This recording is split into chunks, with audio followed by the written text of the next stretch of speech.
nik uste dut datu bat bereziki prentsa ogarrean eta egin dugun laburpenean datu guztela oso nik uste dut batez ere ideia bat dagoela azpimarratzeko eta da krisia egon arren 2 urteetan kontatu izan diren pertsonen kopurua eta harrera zentroetan dagoen pertsonen kopurua ez dela hasi.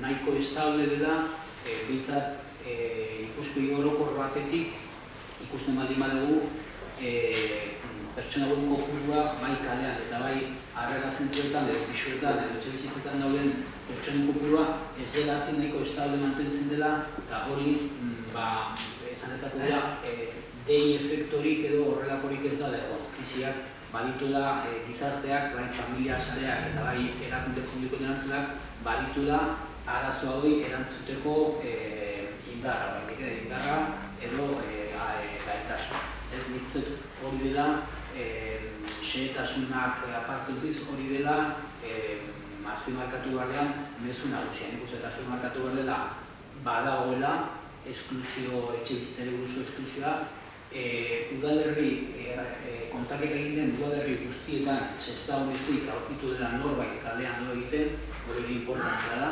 Arazo hau ez dagokie bakarrik hiriburuei, zer beste udalerri guztietan Sestao ezik aurkitu da bintzat norbait kalean, baina era berean eta pixkat atzera begiratzen baldin badiogu eta pobrezia asko hazten ari den kontekstu honetan, kalean dagoen jendearen kopurua orokorrean ez da hazten.